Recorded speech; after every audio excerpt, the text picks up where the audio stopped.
సింహాసనం ఇవ్వడానికి కోసం, భక్త ఇవ్వడానికి కోసం, 10,000 అభికాంక్ష ఇవ్వడానికి కోసం, పూజలు ఇవ్వడానికి కోసం.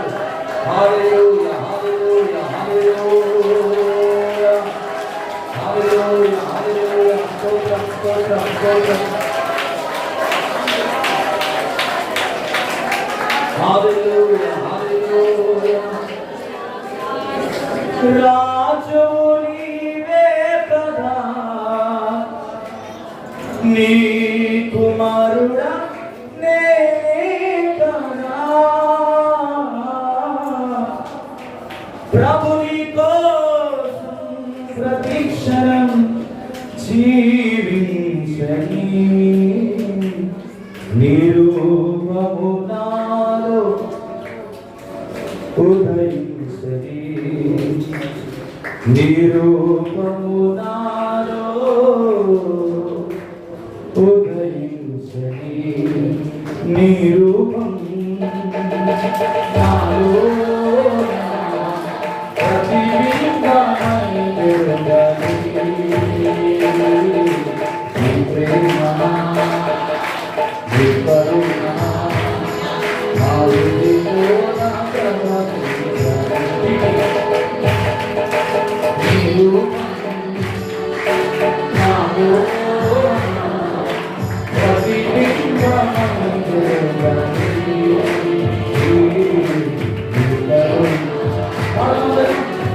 కరుణ నా హృదయంలో నా ప్రవహించని. రాజువు నీవే కదా, నీ కుమారుడా నేనే కదా. రాజువు నీవే కదా, నీ కుమారుడా నేనే కదా.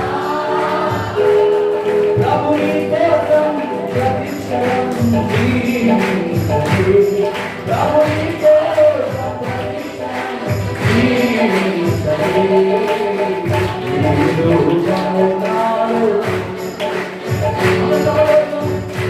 నిరూపము నాలో ఉదయించని. నామకు నీవు యడాలుడని, నీటి ఊటలుగా మార్చెదవే. నామకు నీవు యడాలుడని, నీటి ఊటలుగా దుఃఖములో శాంతి ఇచ్చిన రూపమా. నా దుఃఖములో శాంతి ఇచ్చిన రూపమా. ఆశీర్వాదం నీవే రాజా, ఆశీర్వాదం నీవే రాజా. నిరూపం నాలో ప్రతిబింబమై వెలుగని. ప్రేమ నీ కరుణ నా హృదయంలో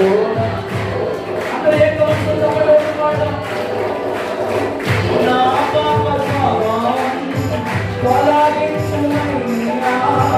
ఈ మంచి ప్రేమ నాకివ్వురా.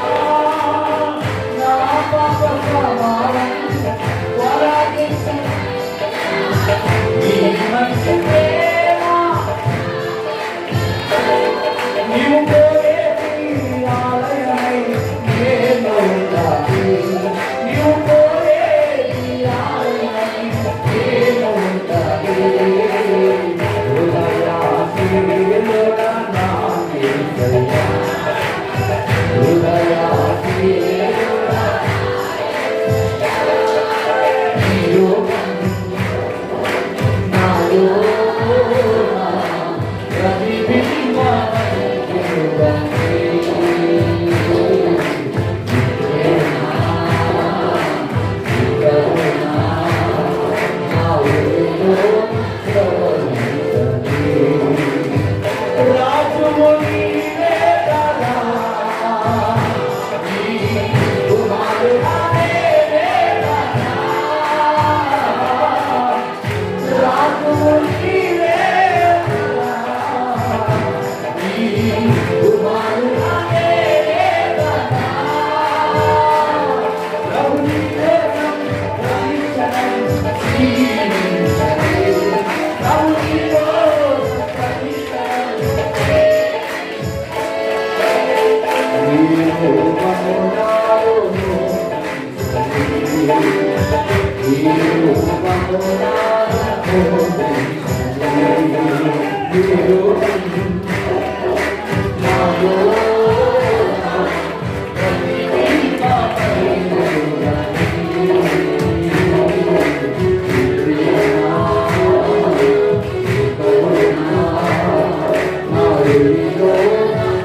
ఎడారులన్నీ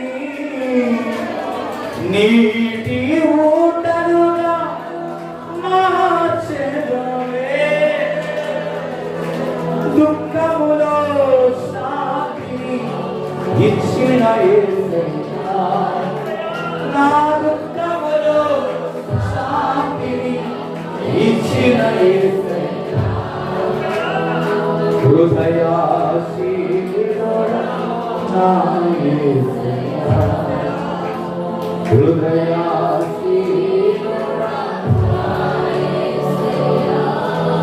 నీ రూపం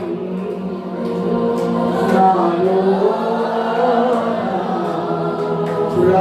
ప్రతిబింబమై వెలుగని, నీ ప్రేమ నీ కరుణ నా హృదయంలో నీ రూపం నాలో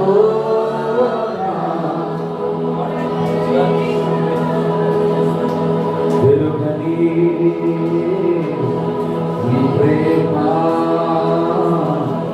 నీ కరుణ నా హృదయంలో ప్రవహించు.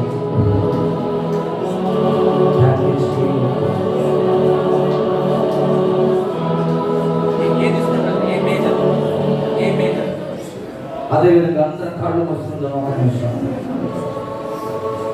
Thank you. నువ్వే లేకపోతే నేను జీవించలేను, నువ్వే లేకపోతే నేను బ్రతుకాలేను, నిన్ను విడచిన క్షణమే ఒక యుగమై గడిచిన జీవితము, చదవిన నా బ్రతుకే నిన్ను వెతికే నీ తోడు కోసం, నిన్ను విడచిన క్షణమే ఒక యుగమై గడిచిన జీవితము, చదవిన నా బ్రతుకే నిన్ను వెతికే నీ తోడు కోసం, నువ్వే నా ప్రాణాధారము, నువ్వే నా జీవాధారము, నువ్వే నా ప్రాణాధారము, నువ్వే నా జీవాధారము, నీతో ఉంటే జీవితం వేదనైన రంగుల పయనం, నీతో ఉంటే జీవితం హాటేదైన పూల కుసుమం, నీతో ఉంటే జీవితం వేదనైన రంగుల పయనం, నీతో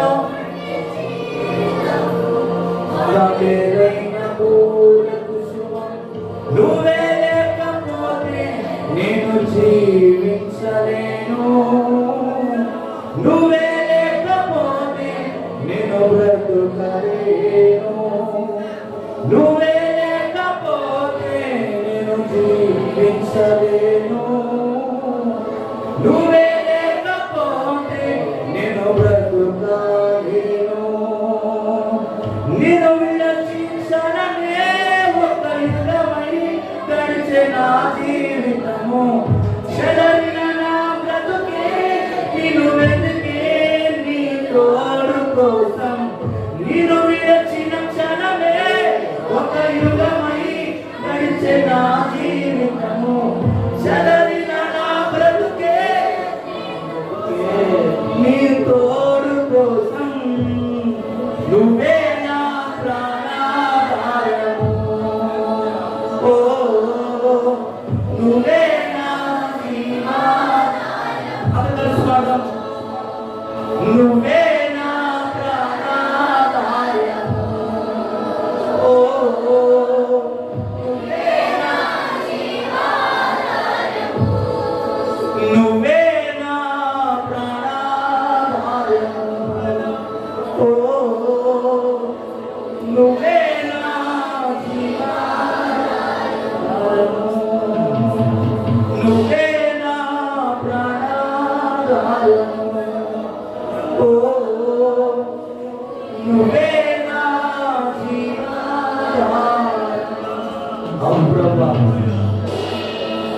నిన్ను విడిచి క్షణమై యుగమై నా జీవితంలో నేను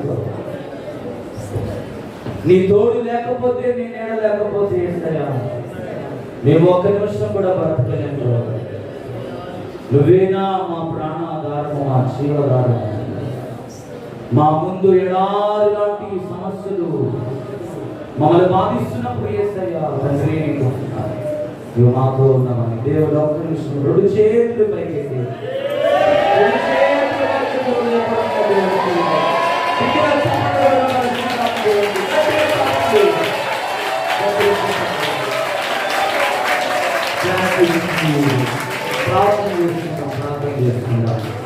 మొదల సమయం అంతా దేవుడు అందరిని నడిపించినట్లుగా ఇంతవరకు పాటల ద్వారా, స్తుతి ఆరాధన ద్వారా నామాన్ని కనపరిచాం. ఎంతమంది హృదయపూర్వకంగా దేవుని ఆరాధించి ఉన్నారు. ఈ ఉదయకాల సమయంలో పరిశుద్ధాత్మ దేవుడిని అందరితో మాట్లాడడానికి సిద్ధంగా ఉన్నారు. ఆయన వాక్యం చుంటే చిన్న కాలం కంటే మాత్రమైనది. కృంగిన వారికి బలాభివృద్ధిని కలగజేసే దేవుని మాట్లాడగా శ్రేష్టమైన మాటలు తన సేవకుల నోటి నుండి పరిశుద్ధాత్మ దేవుడు మాట్లాడడానికి సిద్ధంగా ఉంటాడు. వినగలిగిన చెవులను గ్రహించగలిగిన హృదయాలను దేవుడు మనందరికీ అనుగ్రహించిన నిమిత్తమై మన మధ్యలో ఆత్మీయత దగ్గర ప్రార్థన చేస్తున్నాడు.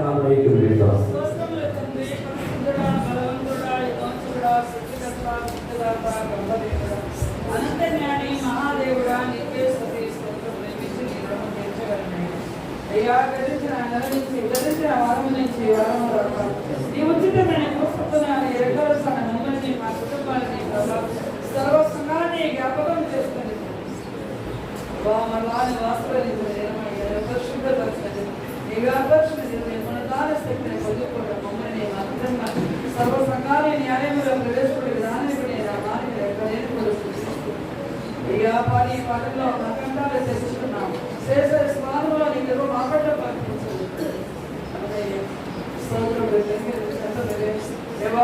అనేక మంది మన ఆత్మని పొందలిసి వారి అపోషణ కోటి మీద పంపిన పరిశుభ్ర ఆత్మశక్తి ఈ సర్వ స్థలంపైన కుమరిస్తాను. నీతి మందుల మీద నీతి మందులని ఆత్మని కుమరిస్తాను వాగ్దానం ఇచ్చేసి ఆ వాగ్దానం ఈ స్థలం పట్ల ఈ దేశం పట్ల జరిగి వచ్చిన వాడు వారసం చేయగలిగా దేవా నీ రాబడికి అందరూ సిద్ధపాడుగా జీవితం దయచేది. అందరిపైన నీ ఆత్మ వర్షాన్ని కుమరించే నిరుద్ర కళకంటారని అనుష్ఠ మీకు మాత్రం కుమార ప్రవర్తనాలు కలిగిన వాక్యం మనం నెరవేర్చలేదు. వాగ్దానం ఇచ్చిన వాడు అమ్మదగిన వాడు వాగ్దానం నెరవేర్చి మేము ఈ సంఘం స్థాపనయ్యా ఈ ఆత్మల స్థాపన ఈ రోజు కదిలితో ఇద్దరా నా శుద్ధిపాత్ర ఆత్మని సన్నిధి నడిపించు. వారానికి ఒక ఆత్మ నడిపించు. వారానికి ఒక ఆత్మ నడిపించు. దాన్ని చూసే సంతోషించేవాడి అయ్యా రేపు అనేకమైన గొప్ప కార్యం అనేక అతని కార్యం ఈ సంఘంలో జరిగింది. అవుతున్న జగతుని తన భర్తని తన బిడ్డల్ని సంధించండి అయ్యా. వాక్యంతో పరిశుద్ధాత్మ శక్తితో ఇప్పుడు కానీ ఎవరు కానీ జరిగిపోకుండా కారణంతో నీకు దైవమాసులు కలిసి మమతా బిడ్డని కూడా అపస్కరిక సంపూర్ణ ఆయాసముని విడిపించి ఆ కుటుంబాన్ని రక్షించని ఎవరి ప్రభావం దాసులను దర్శించండి ప్రభావ. తన భార్య బిడ్డని దర్శించని కలిగించు. కష్టాలతో బాధలతో సమస్యలతో విడిపించి తన భర్తని బిడ్డని సన్నిధికి వెలిగించు. తండ్రి గారు దక్షిణ గారు ఉండండి. సంపూర్ణమైన ఆరోగ్యాలతో నీకు పరిశుద్ధాత్మ శక్తి తండ్రికి సాకని ప్రభావం ఆత్మలో ఉన్నాడయ్యా. అలాగే ప్రసవని ముట్టు సంపూర్ణ ఆకృష్ణ పడకుండా కాపాడు. బాబుని ముట్టు సంపూర్ణమైన ఆరోగ్యం అయ్యా. హాస్పిటల్లో పడి సచివాలయ మనమన్న ప్రభావం ఒక్కసారి అపస్కందని ఐసీలో ఉన్న అపస్కందని జ్ఞాపకం చేస్తూ ఊపిరిపై శక్తినిపై ప్రభావం ఇచ్చి నీ అభిషేకం మా బిడ్డపైన కుమరించి దైవకృపల ప్రార్థన మందులో సాక్షిగా వాడిపోయి ఆ వస్తువులను దొరికించయ్యా. కూడి వచ్చిన ప్రదీపుని పేరు నా మానవుడికి ఈ సేవకుడు లభించవచ్చు. మాకందరూ కావలసిన వాక్యం వచ్చింది. సేవకుడు ఏమి మాట్లాడుకోకున్నాడు. ఆత్మ అభిషేకం నీ సేవకుని పైన కుమరించి పరిశుద్ధాత్మ శక్తిని సేవకుని పైన కుమరించి అయ్యా మా జీవితంలో ఆరాధనని బలిపీఠాలు పెట్టుకోవడానికి వాక్యములో కానీ ప్రభావంలో మాత్రమే కుమరి తన భార్య బిడ్డలు తరిగిపోయిన దేవుడితో ప్రార్థన మందిరాన్ని దేవుడు సేవకురాలి వారిద్దరి బిడ్డని దర్శించి దూర దేశంలో తన తల్లిని కూడా కాపాడుతూ ఈ భయంకరమైన జన్మలో కూడి వచ్చిన ప్రతి అనేక మంది నోటి భావన కూడా విజయవాదని కూడా ముందు సంపూర్ణమైన ఆరోగ్యంతో ముడి వచ్చిన ప్రతి నీ పేరు పేరు పేరు పేరు నా మాదిరి ఎక్కువగా ఉన్న ప్రతి హీరోమని కూడా నా ప్రార్థన నీ ప్రశ్న నా ప్రార్థన సమాధానంలో ఇచ్చాను క్రీస్తు మాకు విడుదల పరమ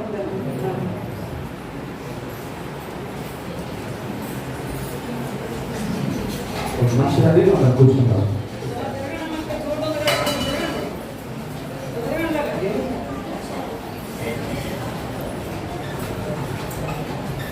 దేవుని పరిశుద్ధ నామానికి మహిమ కలుగును గాక.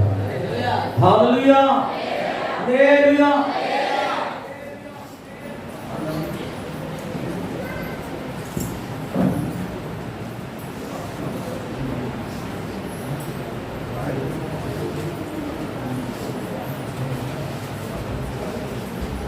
మంచిదండి. నేను ఆలోచించే దేవుని వాక్యం పెట్టుకుంటాను.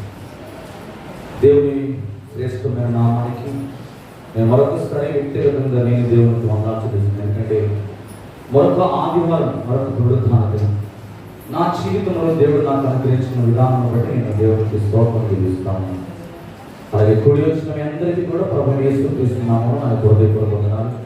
అలాగే దైవ కృప ప్రార్థన మందిర వ్యవస్థాపకులైన యోహాన్ గారికి, అలాగే మార్కం గారికి ప్రత్యేకమైన వందనాలు. దేవునికి స్తోత్రం కలుగును గాక. పోయిన వారం మనం ఏ వాక్యం ధ్యానం చేస్తున్నాం? ఏలీ కుమారుడు గురించి మనం దేవుని వాక్యాన్ని ధ్యానం చేస్తాం. ఈరోజు బైబిల్ గ్రంథంలో 7 పండుగలు ఉన్నాయి. ఎన్ని పండుగలు ఉన్నాయి? 7 పండుగలు ఉన్నాయి. అందులో నేను ఈరోజు సాధ్యమైనంత వరకు పరిశుద్ధాత్మ దేవుడు నడిపించే దాన్ని బట్టి, సమయాన్ని బట్టి నేను ముందుకు వెళ్ళాలని ఆశపడతాను. మన జీవితంలో లోకపరంగా మనం ఆలోచన చేస్తే ఇదివరకు చాలా పండుగలు మనం చేసామా లేదండి? ప్రతి పండగ మనం ఆచరించిన వారం. విచిత్రకరమైన విషయం ఏంటంటే ఈ పూరిలో, ఈ వర్ష రాష్ట్రంలో నాకు తెలిసి జనవరిలో కానీ లేకపోతే ఫిబ్రవరిలో కానీ సంక్రాంతి వస్తుంది. కానీ రోజు సంక్రాంతి. అదే హల్లెలూయా, హల్లెలూయా. ఇక్కడ ఏ రోజు చూసినా కూడా సంక్రాంతి అంటారు. ఏంటో అర్థం కాదు. ఎక్కడ నెలకొకసారి ఇక్కడ సంక్రాంతి చేస్తారంట. హల్లెలూయా. చూడండి, అన్యులుగా మనం ఉన్నప్పుడు అనేకమైన పండుగలు మనం చేసాం. అయితే పరిశుద్ధ బైబిల్ గ్రంథంలో కూడా ఇశ్రాయేలు ప్రజలు 435 సంవత్సరాలు ఐగుప్తు దేశంలో బానిసత్వం అనుభవించి మోషే చేత వారు విడిపింపబడి కానానుకు వారు ప్రయాణం వస్తున్నప్పుడు సీనాయి పర్వతం దగ్గర వాళ్ళు ఏం చేస్తారంటే డేరా వేసుకుని వాళ్ళ మధ్యలో మందస్థాన్ని ఏర్పాటు చేసుకుని ప్రత్యక్షపు గుడారం వేసుకొని వాళ్ళు ఏం చేస్తారంటే గోత్రాలు వారిగా 12 గోత్రాలు ఉన్నాయి కదా, ఈ 12 గోత్రాలు కూడా ఏం చేస్తారంటే ఆ గుడారం చుట్టూ వంతుల ప్రకారం 12 గోత్రాలు 12 నలుదిక్కులుగా వారు గుడారాలు వేసుకొని మరి మా దేశం ఈ యొక్క ఆ ఐగుప్తు బానిసత్వం నుండి మమ్మల్ని విడిపించిన దేవుడు ఈ మేము ఆరాధిస్తున్న ఈ నజరేయుడైన యేసయ్య కనుక మనం ఏం చేయాలంటే పండగ చేసుకోవాలి ఈరోజు. హల్లెలూయా. అలాగా వాళ్ళు ఏం చేస్తారంటే మోషే ధర్మశాస్త్ర ప్రకారం కొన్ని పండగలు బైబిల్ గ్రంథంలో రాయబడి ఉన్నాయన్నమాట. మొదటి కొరింథీయులకు రాసిన పత్రిక 5వ అధ్యాయం 7-8 వచనాలు ఒక్కరు స్పష్టంగా దేవుని వాక్యాన్ని చదవవలసిందిగా మీకు తెలియజేస్తా ఉన్నాను. మొదటి కొరింథీ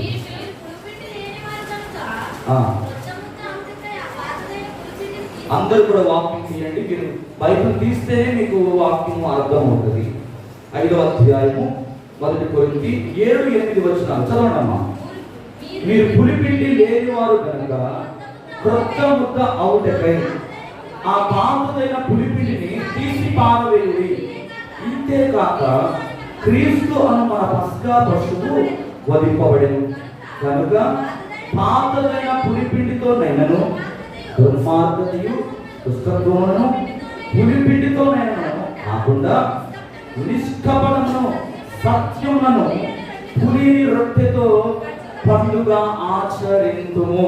దేవునికి స్తోత్రం కలుగును గాక. ఈ మాటలు ఎవరు రాస్తున్నారంటే గొప్ప దైవ సేవకుడైన పౌలు భక్తుడు రాస్తూ ఉన్నాడు. ఎవరికి రాస్తున్నాడు ఈ మాట? ఎవరికి రాస్తున్నాడు? సంఘానికి రాస్తూ ఉన్నాడు.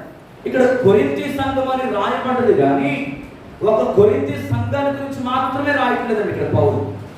భూలోకంలో ఉన్న సర్వ సంఘానికి, భూలోకంలో ఎన్ని సంఘాలైతే ఉన్నాయో ఈరోజు ఆ సంఘాలన్నిటికీ పౌలు గారు రాస్తున్న మాటలు. మన జీవితంలో ఏముండకూడదండి? దుర్మార్గతయు దుష్టత్వమును పులిపిండితోనైనా కాకుండా నిష్కపట్యమును సత్యమును పులియని రొట్టెతో పండుగ ఆచరించాలని చెప్పి పౌలు భక్తుడు పండుగ గురించి చెప్తా ఉన్నాడు. హల్లెలూయా. ఇది పౌలు ఎందుకు చెప్తున్నాడంటే, పౌలుకి పరిశుద్ధాత్మ దేవుడు బయలుపరిచిన వాక్యం అండి. సంఘాన్ని ఏ విధంగా నడిపించబడాలో, సంఘము ఏ విధంగా దేవునితో అంటు కట్టబడాలో, సంఘము ఏ విధంగా ఫలించాలో ప్రతిసారి కూడా పౌలు ఆలోచన చేస్తూ సంఘాన్ని హెచ్చరిస్తూ గద్దిస్తూ సంఘాన్ని ఏం చేస్తున్నాడంటే పురుకొల్పుతా ఉన్నాడు. ప్రియమైన దేవుని బిడ్డలారా, మనం రక్షింపబడిన తర్వాత మనం నేరుగా పరలోక రాజ్యానికి వెళ్ళిపోతామని గ్యారంటీ ఎవరికైనా ఉందా? లేదండి. పరలోకానికి మనం వెళ్ళాలంటే మనకు కావాల్సింది ఏంటంటే దేవుని వాక్యం. అవునంటారా కాదంటారా? ఎంతమంది దీనికి అగ్రి అవుతారు? హల్లెలూయా. మనల్ని పరలోకానికి నడిపించేది ఏంటంటే దేవుని వాక్యం. రక్షణ దేనికయ్యా అంటే ఆత్మకి. హల్లెలూయా. నీ ఆత్మ నిత్య నరకాగ్నిలోనికి వెళ్ళిపోకుండా తండ్రి అయిన దేవుడు కుమారుడైన యేసుక్రీస్తుని 2024 సంవత్సరాల క్రితం ఆయన ఈ లోకానికి పంపించాడు. ఎందుకంటే నీ ఆత్మ నరకాగ్నిలోనికి వెళ్ళడం ఆయనకి ఇష్టం లేదు కనుక ఆత్మకు రక్షణ వచ్చింది ఇప్పుడు. అయితే ఈ ఆత్మ రక్షణ పొందుకున్న తర్వాత ఈ ఆత్మ ఎప్పుడు కూడా ఒక రీతిగా ఉండదు, రకరకాల విధానాల్లో వెళ్తా ఉంటారు.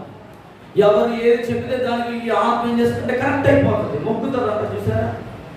అందుకోసం మనకు కావాల్సింది దేవుని వాక్యం. హల్లెలూయా. ఆయన వాక్యం ఎలాంటిదంటే, పసిపిల్లవాడికి తల్లి ఎలాగైతే ఉగ్గుపాలు పట్టిస్తుందో చిన్నప్పుడు, విశ్వాసులుగా మనం దేవుల్లో ఎదగాలంటే వాక్యం అనే ఉగ్గుపాలు మనకి ప్రతిరోజు కావాలి. అందుకే పౌలు అంటాడు, మీరు ఇంకా పాలలోనే జీవిస్తూ ఉన్నారు, పాలు తాగేవారుగానే మీరు ఉన్నారు, కానీ బలమైన ఆహారం మీరు ఇంకా తినలేదు. హల్లెలూయా. క్రైస్తవుడు ఎప్పుడు కూడా ఒక విషయాన్ని గమనించాలండి. ఏంటంటే అది మనం ఎప్పుడు కూడా 100% మన పరిపూర్ణతలోకి ఇంకా రానే రా. వచ్చేమా ఇక్కడ వచ్చారా? నేను 100% నేను చాలా యథార్థంగా దేవుని కోసం బ్రతుకుతున్నాను అన్నవాడు ఎవరు ఉన్నారా? ఈ భూ ప్రపంచం మీద ఎవరు కూడా లేరండి. 100% ఎవరు కూడా దేవునిలాగా బ్రతికే వాళ్ళు ఈ లోకంలో ఎవరు లేరు. కానీ దేవుని దగ్గరికి నువ్వు రాగలిగితే ఆయనకు అసాధ్యమైనది ఏది కూడా ఈ లోకంలో మనకు అసాధ్యం కావచ్చు. ప్రాక్టికల్ గా దాన్ని మనం ఆలోచన చేస్తే అది మనకు చాలా భారముగా అనిపించవచ్చు. కానీ ఎప్పుడైతే నువ్వు దేవుని సహాయం కోరుకుంటావో, ఎప్పుడైతే నేను కాదు ప్రభువా నాలో నీ ఉండి నువ్వు నడిపిస్తే నేను నడిపించబడతానని ఎప్పుడైతే దావీదులాగా నువ్వు ప్రార్థన చేస్తావో, పరిశుద్ధాత్మ దేవునికి సహాయం చేస్తాడు. హల్లెలూయా. హల్లెలూయా. ఎప్పుడైనా మీకు ఈ అనుభవాలు ఉన్నాయండి? ఇలాంటి అనుభవం ఎప్పుడైనా ఉందా? ఉంటే దేవునికి స్తోత్రం. హల్లెలూయా. పరిశుద్ధాత్మ దేవుని మీద మనం ఎప్పుడైతే ఆధారపడతామో మనం చేయలేనిదంటూ ఈ లోకంలో ఏది ఉండదండి. హల్లెలూయా. మనకు చాలా ఏదైతే భారాన్ని కలిగిస్తుందో, అది ఆర్థిక సమస్యలే కావచ్చు, కుటుంబ సమస్యలే కావచ్చు, వ్యక్తిగత పరిస్థితులే కావచ్చు, ఏది అయినప్పటికీ కూడా నువ్వు దేవుని దగ్గరకు వస్తే ఆయన ఖచ్చితంగా నేను విడిపించడు. అదే చెప్తున్నాడు ఇక్కడ పౌలు సంఘానికి. మాకు పండుగ ఆచరింతుము నిష్కపటముగా సత్యమును అనే పులియని రొట్టెతో పండుగ ఆచరించాలి. పులియని రొట్టె అంటే పులిసిపోకూడదు. మనం ప్రతి నెల ప్రభువాలు తీసుకుంటున్నాం. ఆ బల్ల, ఆ రొట్టె దేనికి సాదృశ్యం అంటే యేసయ్య శరీరానికి సాదృశ్యంగా. దాన్ని ఎలా పడితే అలా తినకూడదండి. దాన్ని చాలా పరిశుద్ధంగా దాన్ని ఆయన శరీరం అని భావించి నువ్వు తీసుకుంటే, ఆయన శరీరం ఎలాగైతే ఆరోగ్యకరంగా ఉందో నీ శరీరాన్ని కూడా దేవుడు అలాగే ఆరోగ్యంగా ఉంచుతాడు. హల్లెలూయా. బైబిల్ గ్రంథంలో అనేక మంది భక్తులండి చనిపోయిన వారు సైతం కూడా వారు లేపబడ్డారంటే కారణం తెలుసా? ఆయన శరీరంలో స్వస్థత కలిగిన శరీరం వారు నమ్మారు. హల్లెలూయా. ఆయన శరీరం 100% ఆయన మానవుడుగాను దేవుడుగాను ఈ లోకంలో జీవించాడని అనేక మంది వారు విశ్వసించారు. కాబట్టి వారు దేవుని కార్యాలు చూడగలిగారు. అందుకే గుడ్డివారు కళ్ళు పొందుతారు. యేసయ్య ఏమి వెళ్ళి కూడా వాళ్ళ దగ్గరికి వెళ్ళి చేయి పెట్టి ప్రార్థన చేయలే. ఏం చేశాడు తెలుసా? మట్టిలో మూసి ఏం చేశాడు? దాన్ని బురదగా చేసి రాశాడు. ఎవరైనా చేస్తే ఊరుకుంటారండి? ఊరుకుంటారా? చూడండి, అక్కడ దేవుని కార్యం జరగాలి. ఆ వ్యక్తిలో ఉన్న ఆ బలహీనత పోవడానికి ఆ వ్యక్తి కూడా దేవుడు చేసే పనిని ఏం చేస్తాడంటే ఇష్టపూర్వకంగా అంగీకరించాడు. అర్థమవుతుందా? హల్లెలూయా. మన జీవితాల్లో కూడా ఎప్పుడైతే దేవుడికి ఇష్టపూర్వకంగా ఆరాధన చేస్తామో నీ జీవితంలో ప్రతిరోజు పండగే. హల్లెలూయా. ధనవంతులకి వారి ధనాన్ని బట్టి ప్రతిరోజు పండుగ చేసుకుంటారు. కానీ దరిద్రుడైన లాజరు గురించి దేవుడు ఏం చెప్పాడు తెలుసా?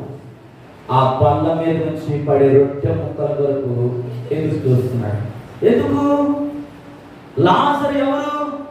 దరిద్రుడండి, పేదవాడు. పండుగ చేసుకుంటాడా? పండుగ చేసుకోవడానికి డబ్బులు ఆయన కాడ లేవు. అందుకనే ధనవంతులు చేసుకునే విందు దగ్గరికి వెళ్ళి ఆ బల్ల మీద నుంచి వాళ్ళు తింటున్నప్పుడు వారి చేతిలో వచ్చి పడిపోయి మొక్కలను ఏరుకుని తింటా ఉన్నాడు. ఎవరున్నారు పరలోకంలో? హల్లెలూయా.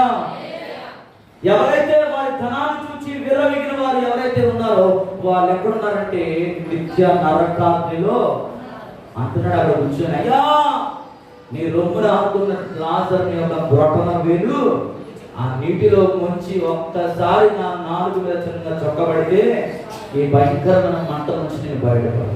హల్లెలూయా. ఈరోజు మనం గమనించాల్సిన విషయం, యేసు క్రీస్తును నమ్ముకోవడమే ఒక పండగ అండి. నువ్వు పేదవాడు కావచ్చు, ధనవంతుడు కావచ్చు, నువ్వు ఎలాంటి వాడైనా కావచ్చు, దేవుడికి కావాల్సింది నీ ధనము కాదు, నీ పేరు, నీ ప్రఖ్యాతులు, నీ ధన ఘనతలు కాదు, కానీ నీ హృదయాన్ని దేవుడు. హల్లెలూయా. నీ హృదయాన్ని దేవుడికి ఎప్పుడైతే ఇస్తావో ప్రతిరోజు పండగే. హల్లెలూయా. ప్రతిరోజు సంతోషమే.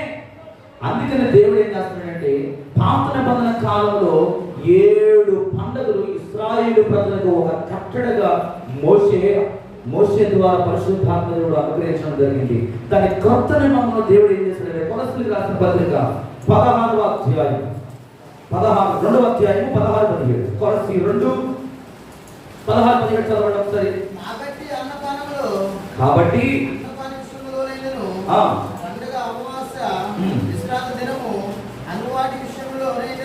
కలిపి చదువుకోండి. కాబట్టి అన్నపానముల విషయంలోనైనను, పండుగ అమావాస్య విశ్రాంతి దినం అనువాటి విషయంలోనైనను మీకు తీర్పు తీర్చు అనే ఎవరికి అవకాశం ఇవ్వకూడదు. ఇది రాబో వాటి ఛాయే గాని నిజ స్వరూపం ఎవరిలో ఉందంట? హల్లెలూయా. హల్లెలూయా. క్రీస్తుకి ఇప్పుడు ఇవన్నీ కూడా ముంగూర్తులు. అంటే ఏంటి? ముంగూర్తు అంటే ఏంటో తెలుసా? అర్థం ఛాయ. ఛాయ అంటే ఏంటి తెలుసా? నీడ. ఛాయ అంటే ఏంటండి? నీడ అని అర్థం. యేసు క్రీస్తుకి ఇప్పుడు మనం ఆచరించాల్సిన ఈ పండగ ఏంటంటే ఆయన పునరుద్ధానానికి సాదృశ్యంగా ఉన్న ఛాయగా. దేని విషయమే మనము చింతపడకూడదంట? అన్నపానముల విషయంలోనైనను, పండుగ అమావాస్య విశ్రాంతి దినం అనువాటి విషయంలోనైనను మీకు తీర్పు తీర్చని ఎవరికి నేను అవకాశము ఇయ్యకుడి.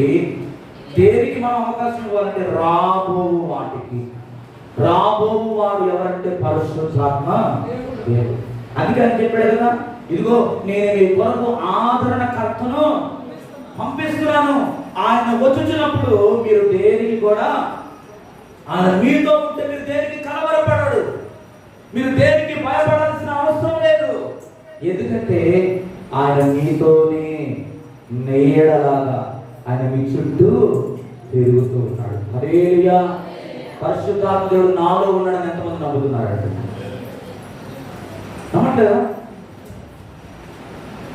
పరిశుద్ధాత్మ దేవుడు మీలో ఉన్నాడని మీరు ఎప్పుడైతే నమ్ముతారో మీరు దేనికి కూడా చింతించారండి, మీరు దేనికి కూడా కవర్. శిష్యులు అంటున్నారు కదా, యేసు ప్రభు ఆయన ఆలోచనమై వెళ్ళిపోయిన తర్వాత వాళ్ళు ఏం చేస్తారో తెలుసా? మళ్ళీ వాళ్ళు తట్టాపుట్ట చదువుకొని ఎక్కడ పోతున్నారు?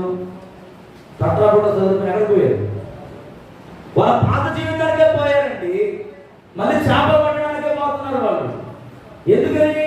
ఇంకా మన నాయకుడు లేడు. మన నాయకుడు వెళ్ళిపోయాడు ఇంకా దేవుని దగ్గరికి. ఇంకా మనం నడిపించే వాళ్ళు ఎవరు లేరని చెప్పి ఏం చేస్తున్నారు తెలుసా? మళ్ళీ వాళ్ళ పనులు వాళ్ళు చేసుకోవడం పోతుంటే పేతురు ఆత్మావేశుడై దేవుని కొరకు లేచి నిలబడ్డాడు. హల్లెలూయా. దేవుని కొరకు రోషంతో లేచి నిలబడ్డాడు. సజీవుడైన దేవుని మీరు ఎలాగో మృతులలో వెతుకుతున్నారు, ఆయన ఇక్కడ లేడు, ఆయన లేచి ఉన్నాడు అని ఆయన పునరుద్ధానపు శక్తిని నమ్మింది ఎవరి అంటే దుడుకు స్వభావం కలిగిన పేతురే నమ్మాడు. అందుకే చూడండి, పేతురుతో ఆదిలోనే దేవుడు ఏం చేశాడు తెలుసా? పేతురు, నీవు నా బండ, నీ మీదనే నా సంఘాన్ని పెడతాను, పాతాళపు లోక ద్వారాలు నీ ఎదుట నిలబడవు. ఎప్పుడో చెప్పాడు ప్రవచనం. ఆ ప్రవచనం ఎప్పుడు నెరవేరుతుందో తెలుసా? యేసుక్రీస్తు ఈ భూలోకాన్ని విడిచిపెట్టి ఆయన ఆరోపణ పరలోకానికి వెళ్ళిపోయిన తర్వాత పేతురు ఆయన శక్తిని ఆశ్రయించి నమ్మాడండి. ఆయన ఎంత గొప్ప దేవుడో ఆ శక్తి సామర్థ్యాలను పేతురు నమ్మి, ఇటువంటి దేవుడు నాకు తెలియదు అని 3 సార్లు బొంకాను. ఇలాంటి గొప్ప దేవుడు నేను మర్చిపోయాను. ఇలాంటి గొప్ప దేవుని కోసం నా ప్రాణాన్ని కాపాడుకోవడానికి పారిపోయాను అని చెప్పి రాష్ట్రం ఏం చేశాడంటే బయటికి వెళ్ళి సువార్త ప్రకటించాడు. 8,000 మంది రక్షణలోకి వచ్చారు. ఆ రోజు పేతురు ప్రసంగం చేస్తే ఎంతమంది బాప్తిసం తీసుకున్నారండి? 3,000 మంది. హల్లెలూయా. గట్టిగా చప్పటి వల్ల పరిశుద్ధాత్మ. ఒక చిన్న చేంజ్ అండి, ఒక చిన్న పరివర్తన ఎంత ప్రభావాన్ని పేతురు జీవితంలో తీసుకొచ్చిందో చూడండి. ఈరోజు నీ జీవితంలో కూడా మనము నిష్కపటముగా సత్యమును అనుసరించి పులియని రొట్టెను ఎప్పుడైతే మనం తింటామో మన జీవితంలో కూడా పేతురు జీవితంలో ఎలాగైతే కార్యం జరిగిందో మీ అందరి జీవితాల్లో కూడా అటువంటి కార్యాలు జరుగుతుంది. హల్లెలూయా. చూడండి ప్రియమైన దేవుని బిడ్డలారా, మొదటి పండుగ గురించి నేను చెప్తాను. ఇంట్రొడక్షన్ చాలా ఉంది, సమయం లేదు కాబట్టి నేను ముందుకు వెళ్ళిపోతాను. మరొకసారి నేను చెప్తాను. మొట్టమొదటిసారిగా ఇశ్రాయేలు ప్రజలకి మొట్టమొదటి పండుగ వాళ్ళు ఆచరించింది ఏంటంటే పస్కా పండుగ. లేవికాండం 23వ అధ్యాయం 4-5 వచనాలు చదవండి. లేవికాండం 23:4-5 వచనాలు.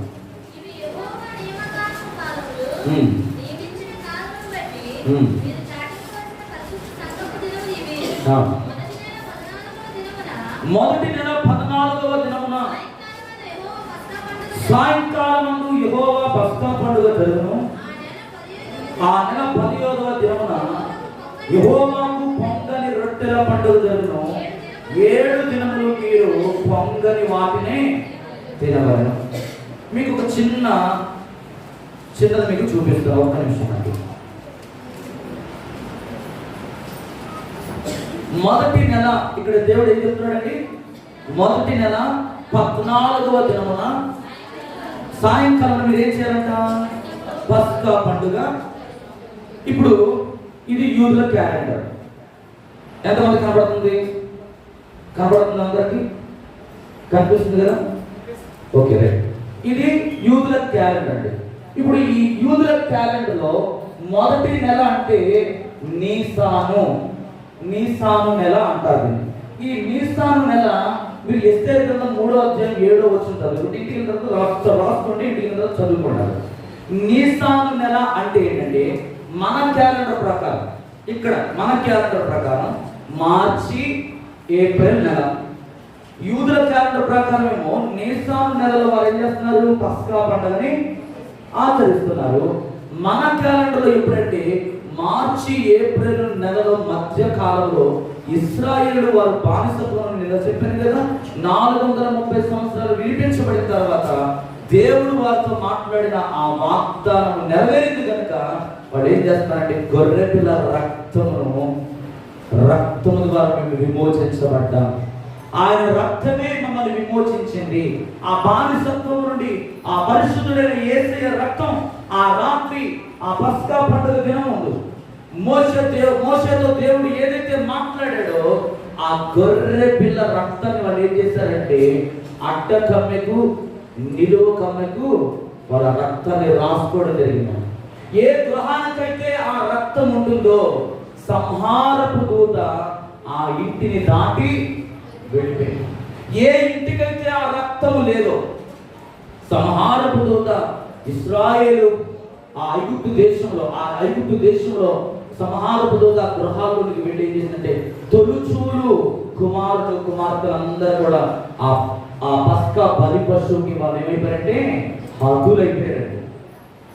అడ్డకమ్మకు నిలువు కమ్మకు ఎందుకని రక్తం రాయబడ్డదంటే, ఎందుకని కింద రక్తం రాయబడలేదంటే దీనికి ఒక చాలా పరమార్థం ఉన్నది. ఏంటంటే మనం ఎప్పుడు కూడా యేసయ్యతో మనం ఎలా నడవాలంటే ఆయన రక్తము పరిశుద్ధమైనది కనుక ఆ రక్తాన్ని మనం తొక్కకూడదు. ఆ రక్తాన్ని మనం తొక్కకూడదు కాబట్టి దేవుడు ఏం చేశాడంటే అడ్డ కమ్మెకు నిలువు కమ్మెకు ఆ రక్తము రాయబడదు. అంటే యేసయ్య మనకంటే పైన ఇలా ఉన్నాడు అనుకోండి, ఆయన మన మీద ఇలా ఉన్నాడు. ఇలా ఆయన మన పై ఉన్నప్పుడు నువ్వేం చేయాలంటే ఇలా లోపలికి వెళ్ళాలి. అర్థమైందా? యేసయ్య అందరికంటే పైన ఉన్నవాడండి. ఆయన కోటి సూర్యుల కాంతిని మించిన మహా తేజస్సు కలిగిన దేవుడు కనుక ఆయన నువ్వేం చేయాలంటే ఎప్పుడు కూడా తృణీకరించేవాడు ఉండకూడదు, త్రోసివేసేవాడు ఉండకూడదు. అందుకనే ఆ రోజు మోషేతో దేవుడు ఏదైతే చెప్పాడో ఆ రక్తాన్ని వాళ్ళు అడ్డకమ్మకు నిలువు కమ్మకు రాసుకున్నారు. ఎప్పుడైతే ఆ అడ్డకమ్మకు నిలువు కమ్మకు రాబడదో ఆ రక్తంలో వారు ఏం చేశారంటే దూరి బయటికి లోపల పెట్టారు. అర్థమైందా మీకు? ఎంతమందికి అర్థమైంది? అర్థం కాలేదా? మరి చెప్తారు. యేసయ్య రక్తము పరిశుద్ధమైనది కనుక అది తొక్కకూడదు కనుకనే యేసయ్య ఏం చేశాడంటే మోషేకి అడ్డకమ్మకు నిలువు కమ్మకు ఆ రక్తం రాయమన్నాడు. ఎందుకని రాయమన్నాడంటే మన దేవుడు ఉన్నతమైన వాడు. మాకు ఎప్పుడు కూడా ఆయన త్రోసేసి వెళ్ళిపోకూడదు, ఆయన నెట్టేసి మనం జీవించకూడదు, మనకి ఇష్టానుసారంగా మనం ఉండకూడదు. ఆయనలో పోయిన వారం చెప్పాను నేను. అంతమంది వారు పరిశుద్ధ బల గురించి నేను చెప్పినప్పుడు ఆ వాక్యం మీకు చెప్పాను. ఆయనలో మనం ఎప్పుడైతే మిళితమై ఉంటామో ఆ పరిశుద్ధాత్మ దేవుడు మనలోకి వచ్చి అద్భుతమైన కార్యాలు మన జీవితంలో జరిగిస్తాడు. ఇది ఇశ్రాయేలు ప్రజల జీవితంలో జరిగిందండి. అందుకే వాళ్ళు ఆ పస్కా పండుగను ఆచరించారు. ఇప్పుడు దీని గురించి చాలా రిఫరెన్స్లు ఉన్నాయి, నేను చెప్పను ఎందుకంటే టైం లేదు కాబట్టి. ఒక్క రిఫరెన్స్ మీకు చూపిస్తాను. కొత్త నిబంధనలో దేవుడు దీన్ని ఎలా నెరవేర్చాడంటే 1 కొరింథీయులకు రాసిన పత్రిక 5వ అధ్యాయము 7వ వచనం చదువుతాం. ఇప్పుడు 1 కొరింథీ 5వ అధ్యాయము 7వ వచనం.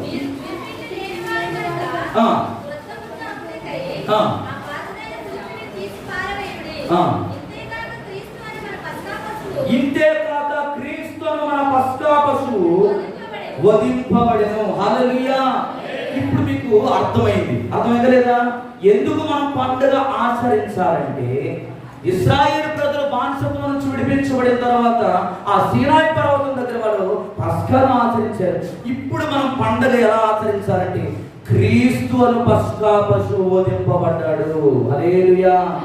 దీని భావం ఏంటంటే యేసుక్రీస్తు శిలువ రక్తం, యేసుక్రీస్తు యొక్క శిలువ రక్తం, యేసుక్రీస్తు యొక్క శిలువ రక్తం ద్వారా మానవులమైన మనకి పాప విమోచన కలిగింది కనుక ఆ యేసు రక్తము లేకుండా ఎంతటి వాడైనా కూడా నీతిమంతుడుగా జీవించగలడా?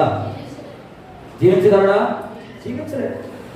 యేసు రక్తం ద్వారా మాత్రమే ప్రతి పాపికి విమోచన అండి. ఇది నా మాట కాదు, స్పష్టంగా బైబిల్ గ్రంథమే చెప్తా ఉంది. హల్లెలూయా. నీ పాపము పోవాలంటే నువ్వు యేసయ్య రక్తంలో కడగబడాలి. అందుకే మనం పండగ చేయాలి. హల్లెలూయా. మన పాపముల నిమిత్తమై పరిశుద్ధుడైన దేవుడు ఒక్కసారిగా ఆ శిలువలో మన కొరకు మరణించాడు. ఆయన పరిశుద్ధుడండి, ఆయనలో ఏ పాపము. ఈ భూ ప్రపంచానికి ఆయన సవాలు విసిరాడు. మీలో ఎవడైనా నాలో పాపం ఉన్నదని నిరూపించగలరా? ఈ మాట పలికింది యేసుక్రీస్తు ఒక్కడేనండి. ఈ లోకంలో ఎవరు కూడా ఈ మాట ధైర్యంగా చెప్పలేకపోయారు. ఈవెన్ మనం కూడా చెప్పలేం. మనం కూడా చెప్పగలమా? చెప్పలేం. మనం కూడా చెప్పడానికి ఆ ధైర్యం సావదు మనకి. కానీ ఎప్పుడైతే పరిశుద్ధాత్మ దేవుని సహాయం నువ్వు కోరుకుంటావో, దేవుడు ఖచ్చితంగా నేను ఏం చేస్తానంటే నీతి మంతునిగా ఆయన తీర్చుకుంది. దీని యొక్క ఆత్మీయ అర్థం ఏంటంటే పస్కా పండుగ మీలో నెరవేరిందా లేదా ఒక్కసారి చూడండి. హల్లెలూయా. అందరూ నా పేరు చూడండి. పస్కా పండుగ మీలో నెరవేరిందో లేదో ఒక్కసారి ఆలోచన చేయండి. పస్కా పండుగ అంటే ఏంటో మీకు అర్థం చెప్పాను నేను. పస్కా పండుగ అనగా నీవు దేవునిలో దేవునితో నడవడని. హల్లెలూయా. దేవునిలో ఎప్పుడైతే నువ్వు నిలబడతావో ఆ పరిశుద్ధాత్మ దేవుడు నీకు సహాయం చేస్తాడు. హల్లెలూయా. నిన్ను విమోచిస్తాడు ఆయన. నీ ప్రతి పాపం ఆయన కడిగి వేస్తాడు. నీకున్న బాధలు, కష్టాలు, ఇబ్బందులు అన్నిటి నుండి ఆ రక్తం ఏం చేస్తాడంటే విడిపించేస్తుంది. యేసయ్య రక్తం ఎలాంటిదంటే బాగు చేసే రక్తం అండి. యేసయ్య రక్తం ఎలాంటిదంటే కట్టేది, కుటుంబాలను కట్టేది యేసయ్య రక్తం. చాలా మంది అన్యులకి తెలియక ఏం చేస్తారంటే వీళ్ళు రప్పించోళ్ళగా కొబ్బరి రక్తం పట్టుకొని ఈ యేసు రక్తం అంటారు. వీళ్ళు అంటారా అండి? వీళ్ళు పిచ్చోళ్ళకి చేసి ఈ కొబ్బరిని పట్టుకొని డాబర్ను పట్టుకొని వీళ్ళు యేసు రక్తం అంటారు. ఎందుకంటే అందులో ఉన్న శక్తి ఏంటో అన్యులకి తెలుసు. ఎవరికైనా తెలుసు అంటే దేవుని విశ్వసించిన మనకు మాత్రమే. మనలో కూడా చాలా మందికి ఇంకా యేసయ్య రక్తంలో ఉన్న శక్తి అంటే చాలా మంది తెలియట్లేదు. అందుకే రోగాలు అనేవి పోవట్లేదు, అందుకే సమస్యలు అనేవి పోవడం లేదు, అందుకే కష్టాలు అనేవి పోవడం లేదు. ఈరోజు నిజమైన పస్కా నీ జీవితంలో నెరవేరిందా లేదా అనేది ఒక్కసారి ఆలోచించండి. రెండవ పండుగ ఏంటంటే పులియని రొట్టెల పండుగ. ఇదే లేవియాకాండం 23వ అధ్యాయం 6-8 వచనాలు ఒకసారి చదువుతాం. ఇది చెప్పేసి నేను ప్రార్థన చేస్తాను. చదవనమ్మా. యెహోవాకు పొంగని రొట్టెల పండుగ 7 దినములు మీరు పొంగని వాటిని తినవలెను. మొదటి దినమున మీరు పరిశుద్ధ సంఘముగా కూడుకోవలెను. అందులో మీరు జీవనోపాధి అయిన ఏ పని అయినను చేయకూడదు. దేవునికి స్తోత్రం కలుగును గాక. ఇప్పుడు ఏం చెప్తున్నాడండి? 15వ తేదీ నుంచి 21వ తేదీ వరకు నీసాను నెలలోనే, ఇది కూడా నీసాను నెలలోనే జరిగే పండుగ. ఇక్కడ దేవుడు ఏం చెప్తున్నాడండి? 7 దినాలు మీరు ఎలా ఉండాలంట? పరిశుద్ధ సంఘముగా ఉండాలి. అందులో మీరు జీవనోపాధి అయిన ఏ పనైనను చేయకూడదు. 7వ దినం ఏ రోజు? 7వ దినం ఏ రోజు అండి? ఆదివారం, విశ్రాంతి దినం. ఈ రోజంట మనం ఏం చేయాలి? జీవనోపాధి అనే ఏ పని కూడా ఒకవేళ నువ్వు చేసావనుకోండి, దాంట్లో నువ్వేం చూస్తావు తెలుసా? నష్టాన్ని చూస్తావు. ఇశ్రాయేలు ప్రజలు ఎంత గొప్ప వ్యక్తులు అంటే అండి, యూదులు ఎంత నిక్కచ్చిగా వారు జీవిస్తున్నారు, భక్తి చేస్తున్నారంటే కనీసం పొయ్యి కూడా వెలిగించారండి. ఈవెన్ ఇప్పుడు కూడా గుంటూరులో యూదుల సంఘం ఉంది, మీరు వెళ్ళి చూడండి కావాలి. గుంటూరులో కొంతమంది యూదులు ఉన్నారు, ఇప్పటికీ ఉన్నారు యూదులు. వాళ్ళు ఏం చేస్తారు తెలుసా? విశ్రాంతి దినం ఎప్పుడు వాళ్ళకి? విశ్రాంతి దినం ఎప్పుడు? పాత నిబంధన ప్రకారం విశ్రాంతి దినం ఎప్పుడు? శనివారం యూదులకి విశ్రాంతి దినం అండి. అవి ఇప్పటికి కూడా విశ్రాంతి దినం శనివారం చేస్తాం. కానీ యేసుక్రీస్తు వచ్చిన తర్వాత మనకి విశ్రాంతి దినం ఎప్పుడంటే ఆయన తెల్లవారుతుండగా అనే మాట ఉందా లేదా? ఆయన తెల్లవారుతుండగా ఆయన సమాధిలో నుండి తెల్లవారు ఎప్పుడు? ఆదివారం. అందుకే దేవుడు మనకి విశ్రాంతి దినం ఆదివారం పెట్టాడు. అర్థమైందా? ఈ విషయం మీకు ఎప్పుడైనా ఎవరైనా చెప్పారా? విన్నారా? ఎప్పుడైనా వింటే దేవునికి స్తోత్రం, వినకపోతే ఈ రోజులు వినండి. హల్లెలూయా. విశ్రాంతి దినం మనకి ఎప్పుడంటే ఆదివారం. కుమారుడైన యేసుక్రీస్తు కొత్త నిబంధన సంఘానికి దేవుడు పెట్టిన నియమం ఏంటంటే విశ్రాంతి దినం ఆదివారం. దీన్ని మనం ఏం చేయాలి? పరిశుద్ధముగా ఆచరణ, పరిశుద్ధమైన మాట అక్కడ రాయబడ్డది. పరిశుద్ధముగా. ఇంకోటి సంఘముగా. సంఘం అంటే ఎవరు? మనమే సంఘం. మనం ఏం చేయాలి? నువ్వు పోలే ఆరాధనకి. భర్త అంటాడు, నాకు ఈరోజు చాలా పనులు ఉన్నాయి, నువ్వు ఆదివారం ఆరాధనకి పోయి నా కోసం ప్రార్థన చేసి. నేనేమంటా? బయట ఉంటా. ఆ భర్త అంటాడు, భార్య అంటది, ఈరోజు నాకు చాలా పని ఎక్కువైపోయిందండి, నేను బాగా అలసిపోయాను, వాళ్ళంతా ఇప్పుడు వచ్చామన్నాయి, ఈరోజు పండుకుంటా, నువ్వు నా కోసం పోయింది ప్రార్థన చేయి అని చెప్పాడు దేవుడు. అని చెప్పాడండి. జీవనోపాధి అని ఏ పని కూడా చేయొద్దంట. నీకు ₹1,00,000 దొరుకుతున్నా కూడా నువ్వేం జరుగుతుంది? దాన్ని పక్కన పెట్టేసి రావాలి. దేవుడు 10 లక్షలు ఇస్తాడు ఆయన. ఆమె చెప్పట్లేదు. హల్లెలూయా. ₹1,00,000 నీకు దొరుకుతున్నా ఈ ఆదివారం నువ్వేం జరుగుతా? పక్కన పెట్టేసి దేవుడి దగ్గరికి రావాలి. ఇక్కడ రాసుకున్న వాక్యం 84 నీ ఆవరణంలో ఒక్క దినం గడుపుట ఎంతమంది జీవితాలు అనుభవిస్తున్నారు, ఎంతమంది జీవితాల్లో దీన్ని ఆచరిస్తున్నారు, ఆచరణలో పెడుతున్నారు. ఒక్కసారి ఆలోచించేయండి. యూదులు ఆచరించారండి. యూదులైన వారు దీన్ని తూచా తప్పకుండా ఈ రోజు కూడా వారు దాన్ని అనుసరిస్తూ ఉన్నారు. సంఘముగా దేవుడు దీని గురించి మాతో ఏం చెప్తున్నాడంటే, దేవుడు వాక్యం క్రొత్త నిబంధన సంఘానికి 1 కొరింథీయులకు రాసిన పత్రిక 5వ అధ్యాయం 6-8 చదువు. 1 కొరింథీయులకు 5వ అధ్యాయం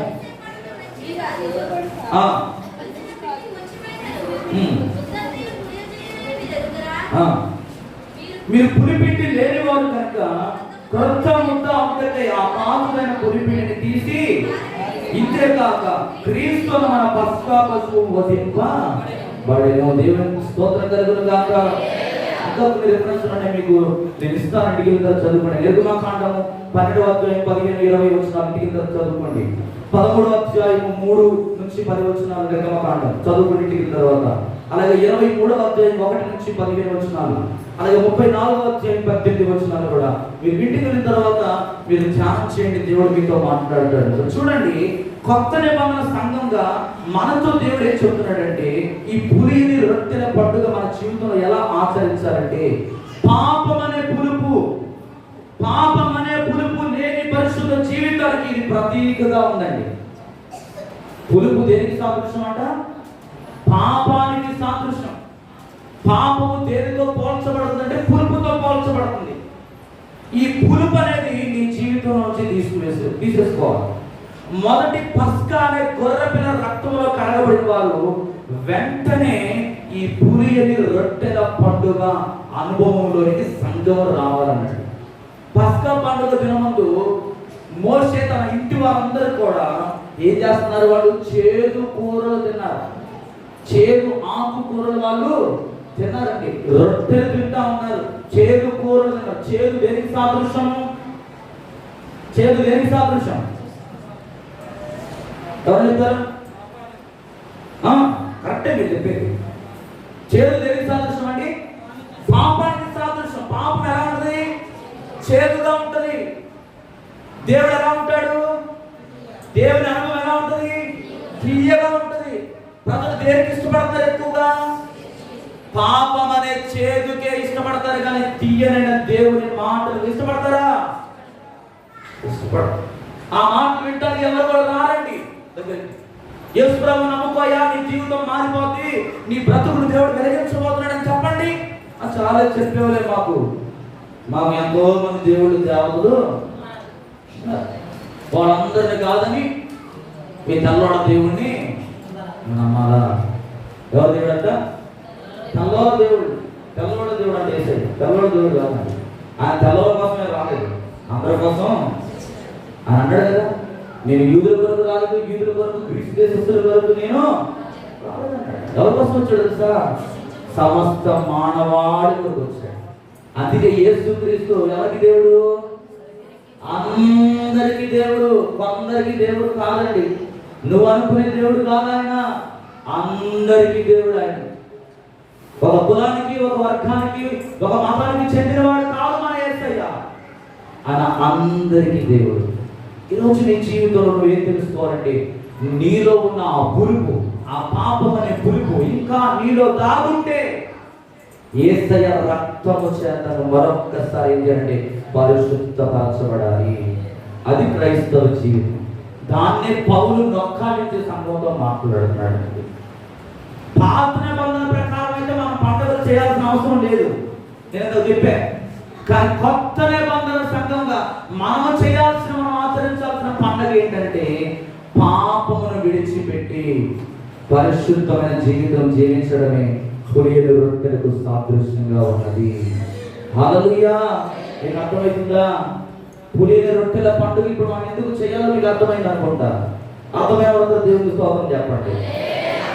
అర్థమైన వాళ్ళందరూ కూడా దేవుని స్తోత్రం చెప్పండి. హల్లెలూయా. అర్థమైంది అందరికీ? దేవునికి స్తోత్రం కలుగుతారు. హల్లెలూయా. పరిశుద్ధత నీకు లేకపోతే దేవుని చూడండి. హల్లెలూయా. మన జీవితాల్లో దేవుడు మనతో మాట్లాడాలని ఆలోచన కలిగి ఉన్నాడు, ఇష్టపడతాడు. మనతో మాట్లాడడం అనేది చాలా ఇష్టం. ఆయన నీతో మాట్లాడకుండా ఒక్కరోజు కూడా ఉండనే ఉండడు. నువ్వు ఉంటావేమో కానీ ఆయన ఉండడండి. హల్లెలూయా. మనం ఉంటామేమో కానీ ఆయన మనతో మాట్లాడకుండా ఒక్క నిమిషం కూడా ఉండలేడు ఆయన. ఎందుకంటే ఆయన నీ కోసం వెల చెల్లించాడు. ఆయన నీ కోసం వెల చెల్లించాడు, డబ్బు చెల్లించాడు. ఆయన ఒక్కసారి ఆ అడ్డ కమ్మెకు, నిలువ కమ్మెకు, ఆయన ఆకాశానికి భూమికి మధ్యలో ఆ మండుటలో వేలాడబెట్టాడు. యెరూషలేము యూదులంతా కూడా, వీధులంతా కూడా ఆయన ఊరేగించారు, ఏడి చేశారు, హామీ చేశారు, గడ్డము పెరుగుతున్నారు, ముఖం మీద ఉమ్ము వేశారు, వీపుపై పిడుగు తిరుగుతున్నారు. ఎందుకని ఆయన అంతగా శ్రమ అనుభవిస్తున్నాడంటే నీలో ఉన్న పులుపు అనేది పోవాలని. హల్లెలూయా. నీలో ఉన్న పులుపు పోయి పరిశుద్ధతలోకి నువ్వు రావాలని దేవుడు కోరుకుంటున్నాడు. అందుకనే మనం ఈ పులియని రొట్టెల పండుగ మనం చేయాలి. మొదటిది ఏం చెప్పాను? పస్కా పండుగ. క్రొత్త నిబంధనలో దానికి ఆత్మీయ అర్థం ఏంటి? ఆత్మీయ అర్థం ఏం చెప్పాను? ఆత్మీయ అర్థం ఏం చెప్పాను? యేసుక్రీస్తు శిలువ రక్తం ద్వారా ఏ మానవునికైనా పాప విమోచన కలుగుతుంది. యేసుక్రీస్తు రక్తం ద్వారా తప్ప ఎవరు కూడా నీతిమంతుడుగా అది చెప్పారు. రాసుకోండి దయచేసి. వాక్యం చెప్తున్నప్పుడు ఈ మాట చాలా వాల్యుబుల్ అండి. బైబిల్లో 7 రకాల పండుగల గురించి ఇప్పటి వరకు మీరు విన్నారో లేదో నాకు తెలియదు, కానీ పరిశుద్ధాత్మ దేవుడు నేను ప్రార్థన చేస్తున్నప్పుడు ఈ వాక్యం మీతో చెప్పమని దేవుడు చెప్పారు. అందుకే నేను చెప్తున్నాను. ఈ మాటలు మీరు వింటే మీ జీవితంలో గొప్ప కార్యాలు మీరు చూస్తారు. ఎవరు వింటారో వారికి దీవెనండి. నేను మాత్రం చెప్పుకుంటూ వెళ్తాను. నా పని ఏంటంటే దేవుడి వాక్యం ఏది దాన్ని చెప్పమన్నాడో అది చెప్పడమే నా బాధ్యత. ఒక విషయాన్ని జాగ్రత్తగా ఆలోచన చేద్దాం. దయచేసి మీరు ఒక విషయాన్ని బాగా అర్థం చేసుకోండి. మనం చివరి దినాల్లోకి వచ్చాం.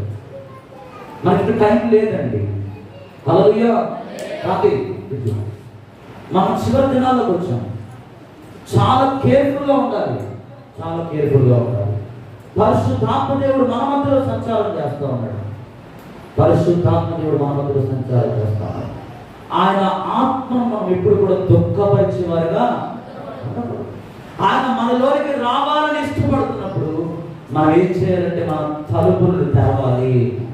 నీ హృదయం అనే తలుపులు ఎప్పుడైతే బాగా తెచ్చి పెడతావో, ఒక ఆయన తలుపులు తీసి పెట్టుకోమన్నాడని చెప్పి సేవకుడు రాత్రి పూట తలుపులు తీసుకొని పెట్టుకున్నాడంట.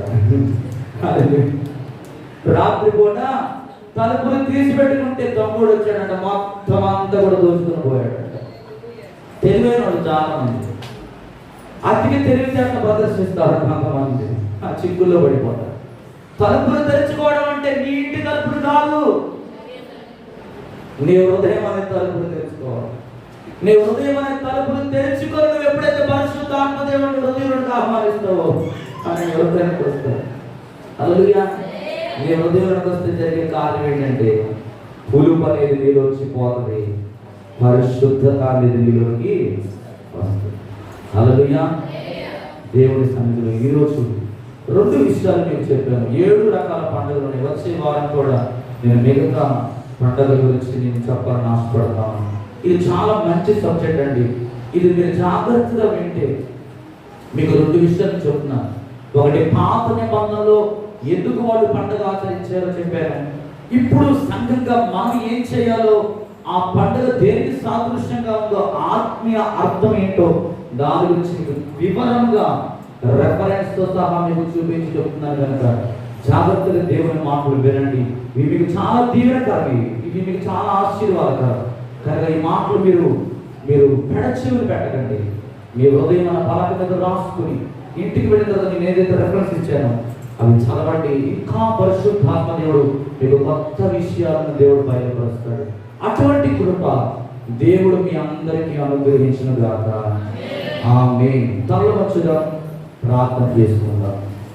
దయచేసి తలలో వచ్చుగా 2 విషయాలు ఈరోజు దేవుడు మీతో మాట్లాడాడు.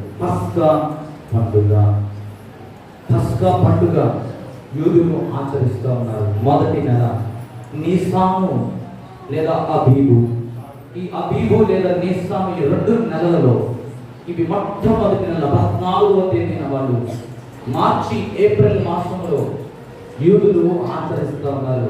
అయితే క్రైస్తవులుగా యేసు రక్తంలో కడగబడిన మనం క్రొత్త నిబంధన సంఘంగా ఆ పరిశుద్ధుడు యేసు రక్తంలో కడగబడితే నువ్వు నీతిమంతుడుగా మార్చబడతావు అన్నాడు.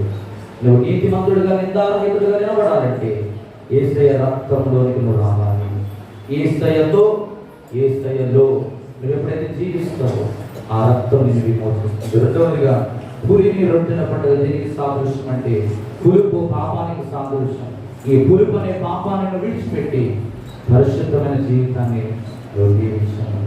ఆయనతో లేపబడదు. ఆయన రాబోతున్నాడు, వధువుగా ఆయన రాబోతున్నాడు, వరుడుగా ఆయన రాబోతున్నాడు. వధువైన సంఘం ఎత్తబడ సమయం ఆసన్నమైంది.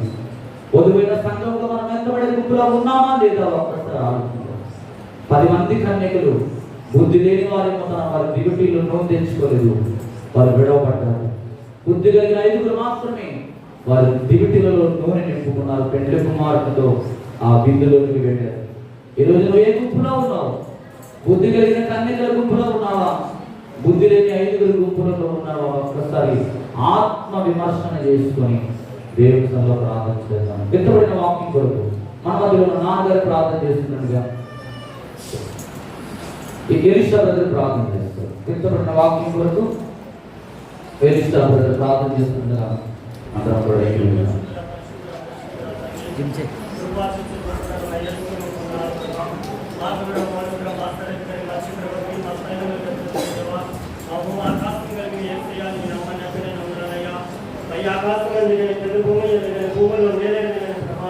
నువ్వు తప్ప దేవుడు లేడని గంధాల వేదాలు తుదిశంతులు నీ చిత్రములు సాక్షిగా గొప్ప దేవుడు తండ్రి.